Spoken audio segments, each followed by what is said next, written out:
Shalom, shalom, shalom. Bienvenue à l'émission Parole de vie. Bien-aimés, ce matin, le Seigneur a mis à notre cœur un thème très intéressant. Il s'intitule « Comment vivre heureux ». Comment vivre heureux.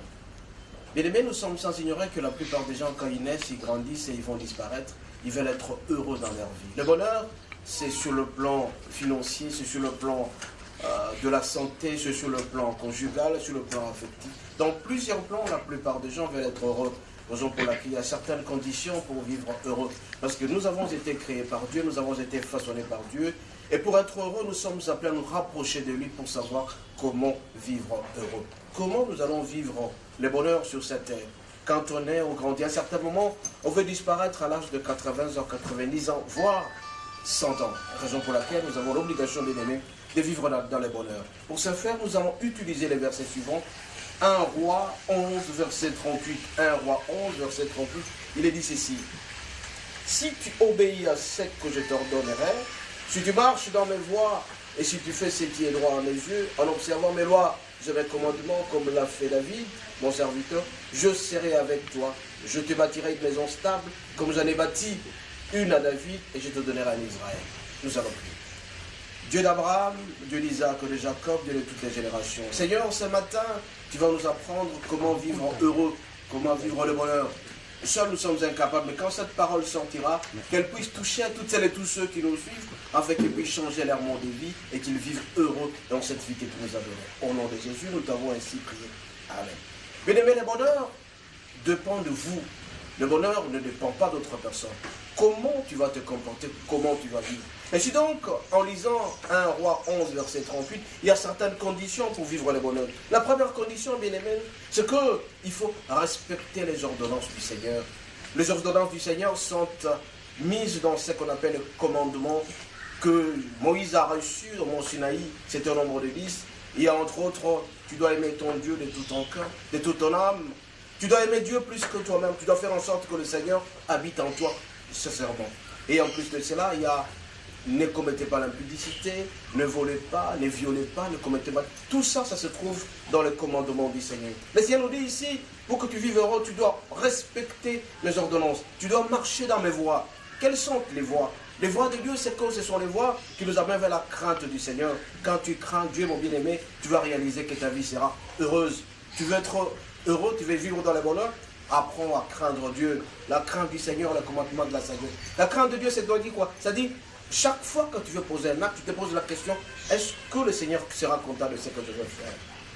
Voilà un peu la crainte du Seigneur. Tu vas te poser la question, la vie que je mène, est-ce que cette vie plaît à mon Dieu? Est-ce que Dieu sera heureux dans ce que je fais? Vous allez vous rappeler, bien-aimés, et quand Christ était de passage, il a rencontré 10 lépreux, et ils ont crié, nous sommes malheureux, nous sommes dans la maladie, viens auprès de nous, notre Dieu, pour nous guérir.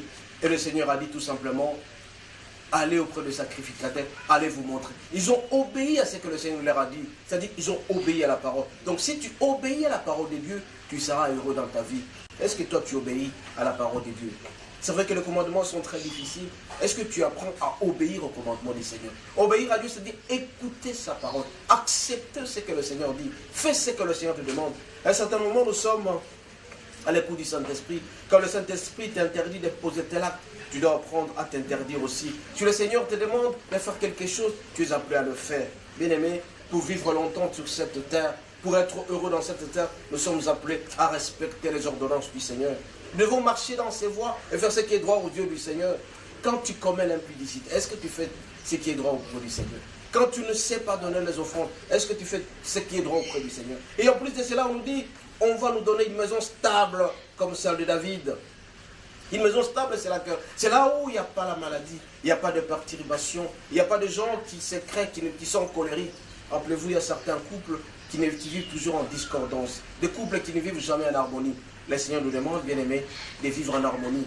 Un homme avec sa femme, ils doivent toujours s'entendre, avec les enfants aussi, pour que la maison soit stable. Ça s'appelle marcher avec Dieu. Et le Seigneur nous dit, il va bâtir une maison, une très belle maison pour nous, là où nous allons vivre dans le bonheur. Donc le premier principe, bien aimé, le premier principe, c'est de marcher selon les commandements du Seigneur, l'obéissance à la parole de Dieu. Il y a les bienfaits qui sont liés à l'obéissance de la parole. Toute personne qui obéit à la parole de Dieu, bien-aimé, il ne peut que récolter les bonheurs. Il sera très heureux dans sa vie. C'est lui, par exemple, qui refuse de s'enivrer. Il va vivre la très bonne santé.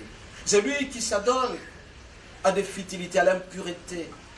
Il va vivre le malheur parce que le Seigneur demande à ce que nous puissions être en union avec lui. Mais par contre, il y a des gens qui sont en union avec des prostituées. Quand vous êtes en union avec les prostituées, bien aimés, soyez sûrs et certains que tous les démons vous seront transmis et vous allez vivre les perturbations dans votre vie. Bien aimés, si nous respectons les commandements du Seigneur, le premier principe pour être heureux dans cette terre, nous sommes appelés à vivre l'obéissance de la parole de Dieu. La désobéissance nous conduit droitement à la mort, comme il est dit dans Romains 6, verset 23, c'est que le salaire du péché, c'est la mort. Et tous ont péché, Romains 3, verset 23, sont privés de la gloire. Puisque nous voulons vivre la gloire du Seigneur, puisque nous voulons vivre heureux sur cette terre, bien aimés, nous sommes appelés à respecter le principe de Dieu, à marcher dans les voies de Dieu, à respecter ses commandements. Deuxième point, bien aimé, pour être heureux sur cette vie, nous devons éviter certaines comparaisons néfastes. Il y a des gens qui vivent sur cette terre en train de se comparer aux autres. Ils disent par exemple que nous sommes venus accompagner telle personne.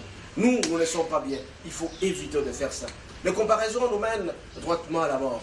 Et pourtant, le Seigneur dit que notre bouche a le pouvoir de vie. Et la langue a le pouvoir de la vie et de la mort. Tout ce que tu vas faire, tout ce que tu vas prophétiser, quand tu bénis régulièrement, tu seras béni à ton tour. Raison pour laquelle, bien aimé, notre bouche doit être utilisée uniquement pour la bénédiction des gens. Quand nous allons bénir, nous bénissons nos enfants, nous bénissons notre épouse, nous bénissons ceux qui nous entourent.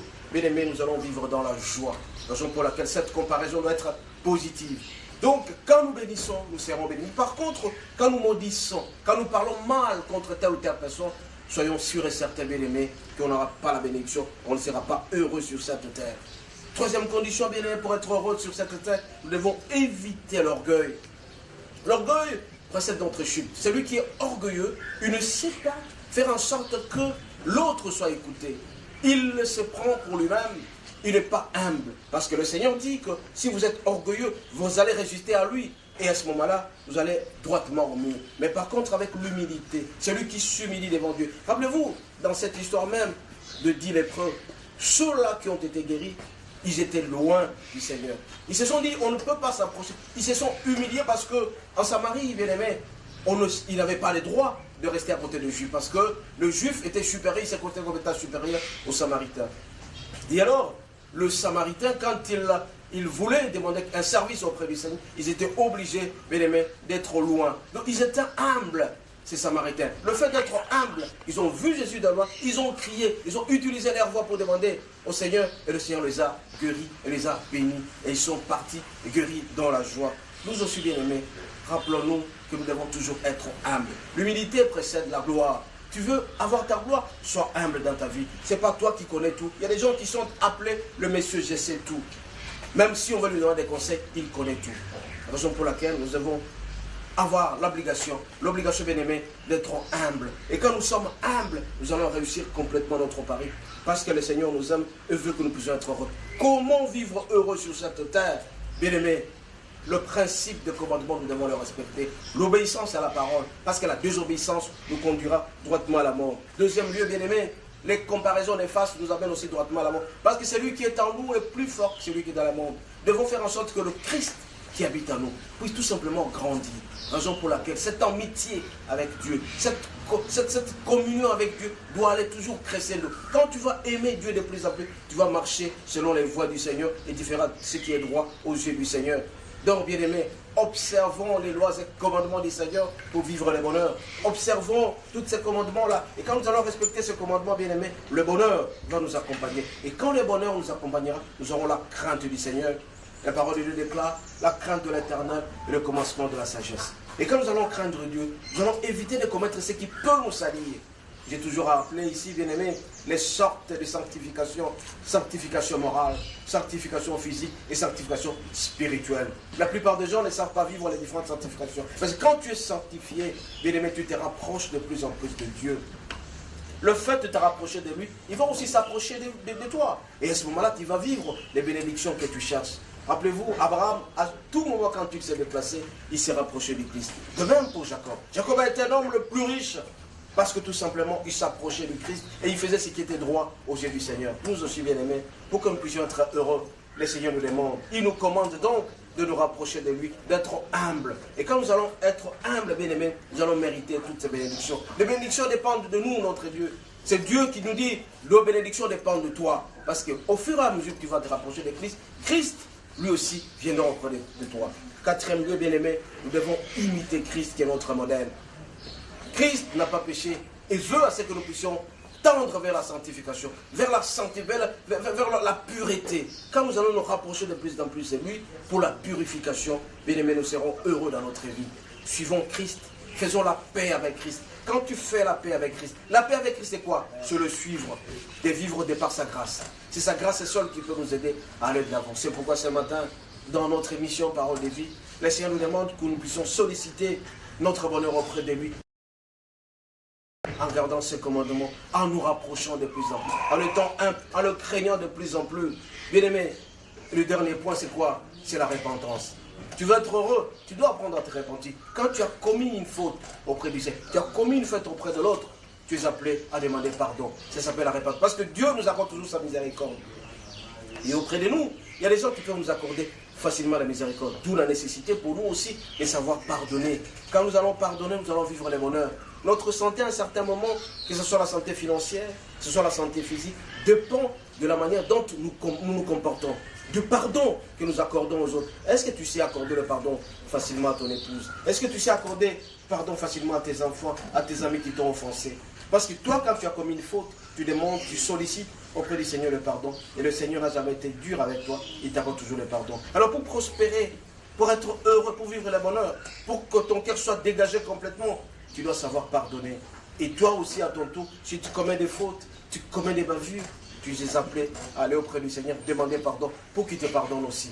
Donc, au fur et à mesure que nous allons évoluer dans les pardons, bien aimés, nous allons vivre le bonheur. Le bonheur est là pour nous. Nous ne pouvons pas vivre sur cette terre en souffrance perpétuelle. Il y a des familles où les gens se posent toujours la question, pourquoi seulement nous qui souffrons? Pourquoi seulement nous, dans notre famille, il n'y a pas des gens qui ont du travail? Pourquoi seulement nous, dans notre famille, il n'y a pas des gens qui se marient? Bien aimé, le Seigneur nous aime, veut que nous puissions faire la paix avec lui. Quand tu fais la paix avec Jésus, tu fais la paix avec Dieu, oh bien aimé, tu ne seras jamais déçu ni confus. Parce qu'auprès de lui, c'est toujours la joie. Auprès de lui, c'est toujours la paix. Auprès de lui, c'est toujours la fortune. Tout ce que tu cherches se trouve ancré en Jésus, se trouve ancré en Dieu, raison pour laquelle le bonheur nous appartient. Nous devons toujours prophétiser le bonheur. Notre bouche doit être utilisée pour la bénédiction et non pour la plainte. Au fur et à mesure que tu vas te plaindre, au fur et à mesure que tu seras toujours envahi par la consternation et les iniquités. Le Seigneur nous aime et veut que nous puissions être heureux. Notre bonheur en dépend. Nous voulons être heureux. C'est tout simplement que Dieu nous accorde cette faveur-là de pouvoir nous rapprocher de plus en plus. Bien-aimés, nous allons demander pardon, que le Seigneur nous pardonne pour les péchés que nous avons commis contre lui, qu'il nous accorde cette miséricorde. Quand il va nous accorder la miséricorde, bien-aimés, le Seigneur va nous pardonner, nous serons dégagés. Et nous aussi, à notre tour, nous devons faire en sorte que les autres qui nous suivent puissent bénéficier de notre miséricorde. Raison pour laquelle ce matin, bien-aimés, le Seigneur nous demande à ce que nous puissions obéir complètement à sa parole.